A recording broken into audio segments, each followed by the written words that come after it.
নমস্কার, বাংলা মন থেকে বলছি সন্ময় বন্দ্যোপাধ্যায়। কালকে মেগা ডে, একদম মেগা ইভেন্ট। সুপ্রিম কোর্টে 25,753 জনের চাকরি সংক্রান্ত মামলা সুপ্রিম কোর্টের প্রধান বিচারপতির ডিভিশন বেঞ্চ শুনবেন। কি হবে তাতে? চাকরি কার যাবে, চাকরি কার যাবে না, যোগ্যদের চাকরি বাঁচবে কিনা, অযোগ্যদের চাকরি যাবে কিনা, কিংবা সবার চাকরি থেকে গেল, কিংবা এন্টায়ার প্যানেল বাতিল হয়ে গেল, যে সিদ্ধান্ত কলকাতা হাইকোর্টের নির্দিষ্ট বেঞ্চ জানিয়েছিল, সেদিকে তো চোখ থাকবেই আগামীকাল। আর তারই প্রেক্ষিতে আমরা যোগাযোগ করেছিলাম আইনজীবী ফিরদৌস শামীমের কাছে। সদ্য তখন এয়ারপোর্টে গাড়ি ধরে এয়ারপোর্টের দিকে যাচ্ছেন, এয়ারপোর্টে রওনা দিলেন দিল্লির উদ্দেশ্যে। আজ রাতেই দিল্লিতে পৌঁছে যাবেন। আইনজীবী বিকাশ রঞ্জন ভট্টাচার্য পৌঁছে গেছেন, একাধিক আইনজীবী কলকাতা থেকে পৌঁছে গেছেন। কেউ যোগ্যদের হয়ে লড়াই করতে, কেউ অযোগ্যদের হয়ে লড়াই করতে, কেউ বা এন্টায়ার প্যানেলের মধ্যে যদি স্কুল সার্ভিস কমিশন বা মধ্যশিক্ষা পর্ষদ বা বিকাশ ভবন বা শিক্ষা দপ্তর বা রাজ্য সরকার শেষ পর্যন্ত সেগ্রিগেশন না করতে পারে, তাহলে এন্টায়ার প্যানেল বাতিল হয়ে যাক, সেই সিদ্ধান্তের সপক্ষে হয়তো লড়বেন, কেউ বিপক্ষে লড়বেন। কি হতে পারে, কি সম্ভাবনা আছে? আমি সরাসরি ফিরদৌস শামীমের একটা ছোট্ট ইন্টারভিউ করেছি আজকে আপনাদের জন্য। যে দেখুন, আজকে নতুন বছর, সেই নতুন বছর 2025-এ যোগ্যতার ভিত্তিতে, মেধার ভিত্তিতে যে মানুষগুলো চাকরি পরীক্ষায় উত্তীর্ণ হয়েছেন, সেই মানুষগুলো কলকাতার ধর্মতলায় রাজপথে বসে রয়েছেন, কখনো বিকাশ ভবনে যাচ্ছেন। তাঁদেরই একজন অসুস্থ হয়ে সম্প্রতি মারা গেলেন পর্যন্ত, খুব অল্প বয়সে। তিনি একটা সরকারি ক্লারিক্যাল চাকরি করতেন, সেই চাকরি ছেড়ে শেষ পর্যন্ত এর একটি মাধ্যমিক স্কুলের ফিজিক্সের টিচার পর্যন্ত হয়েছিলেন। টেনশনে প্রেশার রাখতে না পেরেই শোনা যাচ্ছে যে তাঁর মৃত্যু ঘটেছে। এই ধরনের অবাঞ্ছিত ঘটনা কি আর ঘটবে? একটা সরকার কেন শেষ পর্যন্ত সেগ্রিগেশন করে সরাসরি যারা জালিয়াতি করে চাকরি পেয়েছে তাদের তালিকা হ্যান্ডওভার করে দেবে না? আমি অনেক প্রশ্ন, একাধিক প্রশ্ন করেছিলাম ফিরদৌস শামীমকে। আমি বলেছিলাম যে কারুর একটা বক্তব্য যে সিবিআই তো সেগ্রিগেশন করে দিয়েছে, তাহলে তার ভিত্তিতে, সেগ্রিগেশনের ভিত্তিতে, তাহলে অযোগ্যদের চাকরি রহিত করে, অর্থাৎ আটকে দিয়ে যোগ্যদের চাকরিটাকে রেখে দেওয়া হোক না। আমরা দেখছিলাম ধর্মতলায় যারা আন্দোলন করছেন তাদের মধ্যে কেউ এই ধরনের, একজন ব্যক্তি বিশেষ এই ধরনের কথা বলেছিলেন। ঘটনাটা কি সত্যি? ঘটনা তো সত্যি নয়। যে শুধুমাত্র সিবিআই যে সেগ্রিগেশন, যে জালিয়াতির তালিকাটা পেয়েছেন, সেই তালিকার বাইরেও একটা বৃহত্তর জালিয়াতির তালিকা আছে, এবং সেই বৃহত্তর জালিয়াতির তালিকাটা কিন্তু সিবিআইয়ের পক্ষে ধরা সম্ভব হয়নি। সিবিআই যে ডকুমেন্ট পেয়েছে তার ভিত্তিতে যতটুকু পেয়েছে সেইটুকুকে তারা প্লেস করেছে, কিন্তু তার বাইরেও একটা বড় জায়গা আছে, স্পেস আছে, যেখানে একটা বড় জালিয়াতি হয়েছে। সেই তথ্যগুলো নিয়ে আমরা নিরন্তর চর্চা করেছি। এর আগে আমরা আইনজীবী সুদীপ্ত দাশগুপ্তের সঙ্গে কথা বলছিলাম। তিনি বলেছেন যে প্রায় 6 ধরনের ক্যাটেগরি জালিয়াতি আছে, 6 ধরনের ক্যাটেগরি জালিয়াতি আছে। স্কুল সার্ভিস কমিশন সম্মত স্বীকার করেছিল হাইকোর্টে 2 ধরনের জালিয়াতি আছে। তারপরে সুপ্রিম কোর্টে গিয়ে স্বীকার করেছিল 3 ধরনের জালিয়াতি আছে। সুদীপ্ত দাশগুপ্ত বলছেন 6 ধরনের জালিয়াতি আছে। স্কুল সার্ভিস কমিশনের চেয়ারম্যান সিদ্ধার্থ মজুমদার তিনি পরিষ্কারভাবে বলেছেন, সবাই যে এরা যোগ্য আমি কোনো গ্যারেন্টি দিতে পারবো না। অর্থাৎ তিনিও অনিশ্চিত, যারা নিজেদের যোগ্য বলে ক্লেম করছেন তারাও আদতে সবাই যোগ্য কি না। কি মারাত্মক অবস্থা ভাবুন তো। একটা স্কুল সার্ভিস কমিশনের চেয়ারম্যান তিনি যদি এই কথা বলেন, তাহলে ওই যোগ্য যারা চাকরি পেয়েছেন, 6 বছর ধরে চাকরি করেছেন, সংসার করেছেন, বাবা মার ভরণ পোষণ করেছেন, স্ত্রী পুত্র কন্যা সংসারীকে সংসার করেছেন, সেই মানুষগুলোর যোগ্যতা নিয়ে গ্যারেন্টি দিতে পারছেন না সিদ্ধার্থ মজুমদার। কিসের জন্য আপনি স্কুল সার্ভিস কমিশনের চেয়ারম্যান হয়ে বসে আছেন? আপনার ঘরের ছেলে, আপনার ঘরের মেয়ে যদি আজকে ওইভাবে রাজপথে ধর্মতলায় বসে থাকতো, আপনি বলতে পারতেন যে যোগ্যতার ভিত্তিতে চাকরি পেয়েছি কিনা আমি গ্যারেন্টি দিয়ে বলতে পারবো না? সে প্রতিবেদন আমি পেশ করেছিলাম আপনাদের কাছে। ওদিকে শিক্ষামন্ত্রী ব্রাত্য বসু তিনি এখন গান গাইতে ব্যস্ত, এখন নানান ধরনের মেলা, খেলা, উৎসবে মেতে রয়েছেন। তার মন কখনো চলে যাচ্ছেন নন্দন, কখনো হয়তো রবীন্দ্র সদন। তাকে তো আর পাওয়া যাচ্ছে না। পাওয়া যাচ্ছে যাদের, সেই আইনজীবীরা যারা প্রাণপণ লড়াই করছেন। অনেকে লড়াই করছেন কিন্তু সুপ্রিম কোর্টে গিয়ে, যারা যোগ্যতার ভিত্তিতে চাকরি পেয়েছেন তাদের চাকরিটা বাঁচুক। আমি সরাসরি ফিরদৌসকে জিজ্ঞেস করেছিলাম যে কেউ বলছেন যে আপনারা এই যোগ্যদেরও চাকরি খাওয়ার চেষ্টা করছেন। বলছেন না, একদমই নয়। আমরা অ্যাজ পার ল যারা জালিয়াতি করে চাকরি পেয়েছে তাদের তালিকা সরকার, বিকাশ ভবন, শিক্ষা দপ্তর, স্কুল সার্ভিস কমিশন, মধ্যশিক্ষা পর্ষদ সেই তালিকাটা ফাইনাল করে জমা দিক এবং সেইটার ভিত্তিতে ডিসিশন হোক যে কারা অযোগ্য কারা যোগ্য। সেটা যদি তারা না দিতে পারে দায়িত্বটা তারা, আমাদের নয়। আমরা আমরা আমরা তো যারা বঞ্চিত তাদের হয়ে লড়াইটা করছি। আমি আজকের এই প্রতিবেদনে সেই মেগা ইভেন্ট সুপ্রিম কোর্টে দুপুর 2টোয় চিফ জাস্টিসের ঘরে শুনানি হবে। আমরা বলেছি ফিরদৌসকে যে আপনি সুপ্রিম কোর্ট থেকে বেরিয়ে দয়া করে আমাদের বাংলার মনে অন্তত বক্তব্যটা রাখবেন, আমি আপনাকে সরাসরি টেলিফোনে ধরবো আপনাকে। কিন্তু আজকে এই মুহূর্তে দাঁড়িয়ে যখন তিনি সুপ্রিম কোর্টের উদ্দেশ্যে রওনা দিচ্ছেন, কি বললেন বাংলার মনকে প্রশ্নের উত্তরে শুনুন। নমস্কার, বলুন। বলছি আপনি এই মুহূর্তে বোধহয় এয়ারপোর্ট মুখী, তাই তো? একদম। 25,753 জনের চাকরি চলে গেছে যাদের, এবং যার ভিত্তিতে স্টে অর্ডার, তার বিরুদ্ধে সুপ্রিম কোর্টের শুনানি আগামীকাল। ঠিক সেই প্রেক্ষিতে দাঁড়িয়ে আপনাকে আমি ফোনে ধরলাম। সরাসরি কালকে সুপ্রিম কোর্টে আপনি হাজির থাকছেন? একদম একদম, অবশ্যই। বিকাশ বাবুও থাকছেন? হ্যাঁ, বিকাশ বাবুও থাকবেন, আমিও থাকবো। লোকজন তো বলছেন যে এই আইনজীবীরা শুধু এই শিক্ষিত ছেলে মেয়েগুলোর চাকরি খাওয়ার জন্য আদালতে গিয়ে বসে থাকছে। কিভাবে রিয়াক্ট করবেন আপনি? দেখুন, আমি তাদের একটু জোরে বলবেন।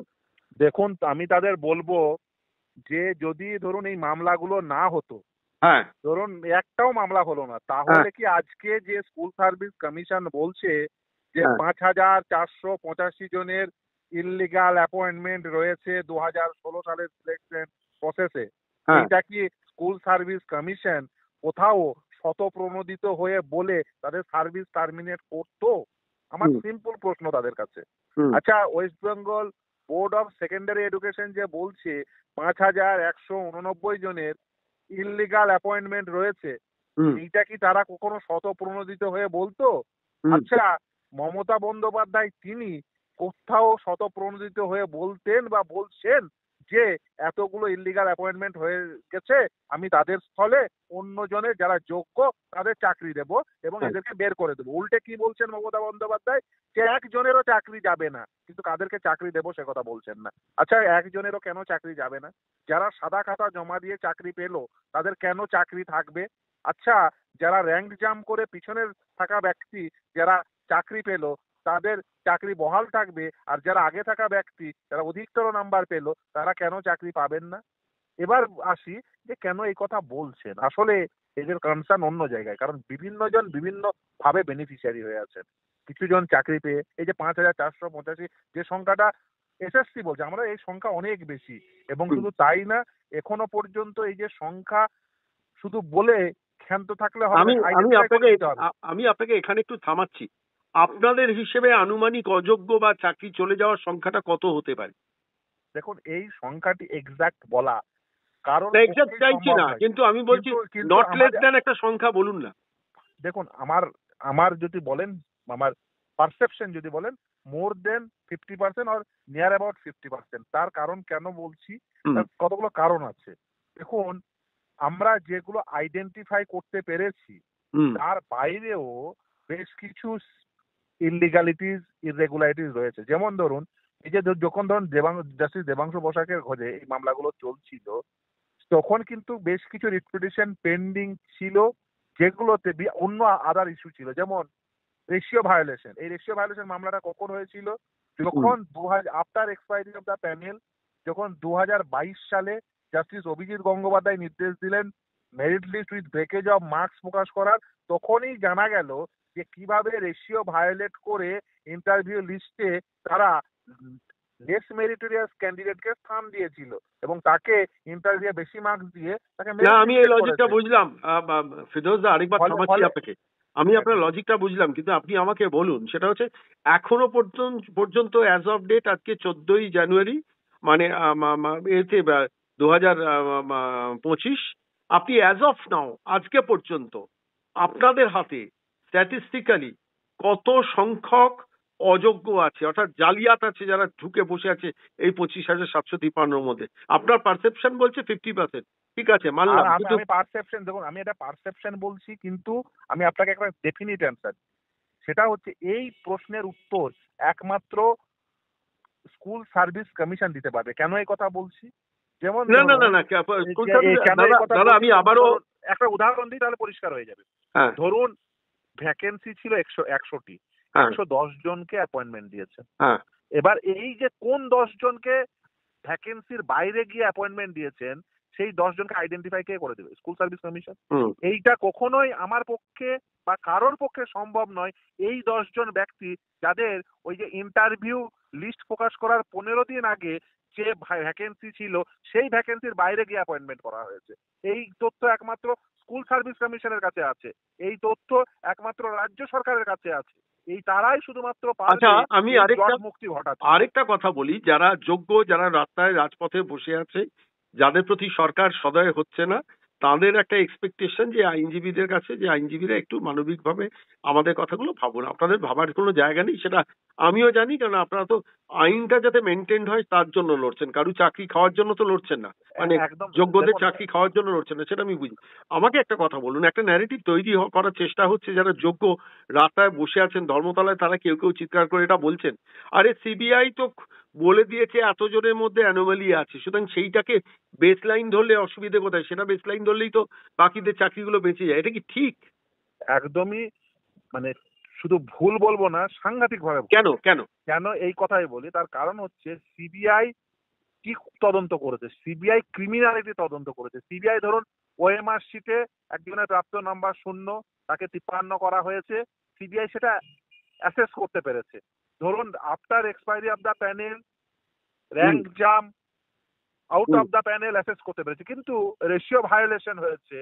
এটা কিভাবে সিবিআই এখনো পর্যন্ত কোন রিপোর্টে বলেছে যে রেশিও ভায়োলেট করে ইন্টারভিউ লিস্টে স্থান দেওয়া হয়েছিল? আচ্ছা, ইন্টারভিউ লিস্টটি যদি বেঠিক হয় তাহলে খুব স্বাভাবিকভাবে মেরিট লিস্টেও বেঠিক হবে। একাধিক মামলা এরকম রয়েছে যেখানে এই রেশিও ভায়োলেশনের পয়েন্ট সেখানে কিন্তু উল্লেখ করা হয়েছে।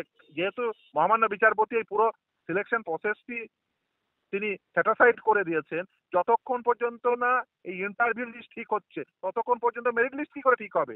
ইন্টারভিউ লিস্ট আপনাকে জাস্ট কয়েকটা জিনিস মানে এক্সপ্লেন না করলে অনেকেই ভ্রান্ত ধারণা পোষণ করবেন, কারণ তারা নিজেরাও জানেন না। দেখুন, প্রথমে ইন্টারভিউ লিস্ট তৈরি হয়। ইন্টারভিউ লিস্ট কিসের উপর তৈরি হয় না, ওএমআর শিট সেটা মূল্যায়ন করা হয়।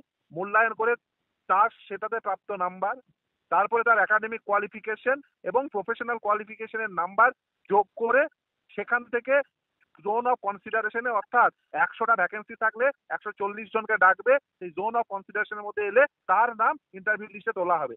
এরা কি করেছিল, এরা প্রথমে ইন্টারভিউ লিস্টে উইথ ব্রেকেজ অফ মার্কস প্রকাশ করেনি, ফলে রাম শ্যাম যদু মধু যাকে পেরেছে ইন্টারভিউ লিস্টে ঢুকিয়ে দিয়েছে। ইভেন ইন্টারভিউ ধরেন 100টা ভ্যাকেন্সি, 140 জনকে ডাকতে হবে, 200 জনকে ডেকে নিয়েছে। যে সেই 200 জনের মধ্যে যাদের ধরুন একাডেমিক পারফরমেন্স খারাপ, প্রফেশনাল পারফরমেন্স খারাপ, কোয়ালিফিকেশনের প্রাপ্ত নাম্বার কম, রিটেনে প্রাপ্ত নাম্বার ইভেন কম, তাদেরকেও বেসিক্যালি ইন্টারভিউ লিস্টে ঢুকিয়ে দিয়ে তাদের ইন্টারভিউতে বেশি নাম্বার দিয়ে তাদেরকে মেরিট লিস্টেড করেছে। এই জিনিস অনেক হয়েছে। ফলে এই যে রেশিও ভায়োলেট না করলে কি হবে, ধরুন ওএমআর ইস্যুতে প্রাপ্ত নাম্বার যাদের ওএমআর ধরুন 0 নাম্বার তাকে বাড়িয়ে 53 করা হয়েছে বা 43 করা হয়েছে, তাকে যদি বাদ দিতে হয় তাহলে প্রথমে যেটা ঠিক করতে হবে সেটা তো ইন্টারভিউ লিস্ট। তাহলে ইন্টারভিউ লিস্ট যদি ঠিক করতে হয় তাহলে এই মেরিট লিস্ট বা প্যানেল কি করে সেটাকে বৈধ বলবো বা মেরিট লিস্ট সেটা থেকে যাবে বলা যাবে? যদি মেরিট লিস্ট যদি একই থেকে যায়, যদি প্যানেল একই থেকে যায়, তাহলে তো ওই ওএমআর যাদের মার্কস ম্যানিপুলেশন হয়েছে, ওএমআর প্রাপ্ত মার্কস 0 আর ট্যাবুলার শিটে 53, তাকেও তো প্যানেলে রাখতে হবে। শুধুমাত্র প্যানেলে ওই শুধুমাত্র একজনকে বের করে আরেকজনকে ঢুকালে এই প্যানেল শুদ্ধ হবে না, মানে জটিলতা বিস্তর, 4-4 জন ক্লেম করতে চলে আসবে। জটিলতা বিস্তর। আপনাকে আমি একটা কথা বলি, সেটা হচ্ছে কালকে মামলা কটায় শুরু হচ্ছে? আগামীকাল বেলা 2টোর সময় মামলা। বেলা 2টোর সময় মামলা। এই মামলা তো আরো লিঙ্গার করবে, আরো বেশ কিছুদিন টানবে, তাই না? সেটা আদালতে কি পরিস্থিতি হয় সেটার উপর ডিপেন্ড করবে। আপনার কি, আমি শেষ প্রশ্ন আপনাকে করবো, ইয়েস অর নো বলবেন, সরকার কি শেষ পর্যন্ত একটু নতজানু হয়ে স্বীকার করবে যে আমরা এতজন জালিয়াতি করেছি? একদম আমার মনে হচ্ছে না, কারণ সরকার, এসএসসি এবং বোর্ড তারা কেউ প্রকৃত তথ্য দিচ্ছে না। যত ফোল্ডে এই দুর্নীতি হয়েছে, কারণ এটা মাল্টিফোল্ড দুর্নীতি, এটা একটা প্রাতিষ্ঠানিক বহুস্তরীয় দুর্নীতি। অনেকেই ভাবছেন শুধু ওএমআর ইস্যু, র্যাঙ্ক আর after expiry of the panel এটাই শুধুমাত্র ইস্যু না। এখানে প্রাতিষ্ঠানিক বহুস্তরীয় দুর্নীতি, একমাত্র সরকার, এসএসসি এবং বোর্ড এই 3টে আর্টিকেল 12 অথরিটি ঠিক করতে পারে। এই সিবিআই এর ক্ষমতা নেই, কারণ সিবিআই নিয়োগকারী সংস্থাই নয়। লোকে ভুল করছেন, সিবিআই তদন্ত করছে। সিবিআই আজকে ধরুন তদন্ত করে 5 জনকে পেলো, কালকে তদন্ত করে 7 জনকে পাবে, তারপর দিন তদন্ত করে 9 জনকে পাবে, আর 2টো পয়েন্ট এলে 11 জনকে পাবে। এটা সিবিআই তো অনগোয়িং প্রসেস তদন্ত। সেখানে তার উপর ভিত্তি করে প্যানেল বিশুদ্ধ নাকি বিশুদ্ধ নয় এটা কখনোই বলা যায় না, কারণ সিবিআই কখনোই এই নিয়োগকারী সংস্থা নয়, রেকমেন্ডেটরি অথরিটি নয়, সিবিআই অ্যাপয়েন্টিং অথরিটি নয়। সেটা যদি হয় সেটা খুব খারাপ হবে, তার কারণ সেক্ষেত্রে রাজ্যের আওতাধীন ক্ষমতা কেন্দ্রের হাতে চলে যাবে, তা কখনো হয় না। ফেরদৌস দা, শুধু শেষ কথা বলা রইল, সেটা হচ্ছে কালকে মামলার শুনানি হলে সুপ্রিম কোর্ট থেকে বেরোলে আমরা সরাসরি আপনার সঙ্গে ফোনে কানেক্ট করব। একটু অনুরোধ রাখছি আমাদের আপডেট গুলো দেবেন। ছোট ছোট টুকরো টুকরো ঘটনা যেটা মিডিয়াতে রিফ্লেক্টেড হয় না, আমরা দীর্ঘদিন ধরে আপনাদের সৌজন্যে আমরা সেগুলো আমরা দর্শকদের জন্য আনি। সাবধানে যান, আজকে রাতে ফ্লাইট ধরুন। ঈশ্বরের কাছে প্রার্থনা শুধু একটাই করব, যারা যোগ্য তাদের চাকরি বাঁচুক। যতজন অযোগ্য আছে সবার চাকরি যাক শুধু নয়, তৃণমূল কংগ্রেস নেতাদের যে টাকাটা দিয়েছে সেই টাকাটা তারা এবার ফেরত চাইতে রাস্তায় নামুক, সেইটা প্রার্থনা থাকবে। অনেক ধন্যবাদ। শর্মাবাবু, আমি শুধু একটা শেষ কথা বলে আমি শেষ করব, সেটা হচ্ছে যোগ্য কেউ রাস্তায় দাঁড়িয়ে বললে বা কেউ অন্য কোথাও বললে সে যোগ্য ততক্ষণ হবে না যতক্ষণ পর্যন্ত না এসএসসি বোর্ড এবং রাজ্য সরকার তারা যোগ্য বলে তাদের আইডেন্টিফাই করিয়ে দেবে। সেটা যদি প্রকৃতভাবে আইডেন্টিফাই না করিয়ে দেয় তাহলে কিন্তু সে নিজে যতই চিৎকার করে বলুক আমি যোগ্য আমি যোগ্য, তা কে আইডেন্টিফাই করবে? নিয়োগকারী সংস্থা, তাদের হাতে এই ক্ষমতা দেওয়া হয়েছে, এ নিয়ে কোনো দ্বিমত নেই। বিকাশ বাবুর হাতেও নয়, আমার হাতেও নয়। অনেক ধন্যবাদ ফেরদৌস দা।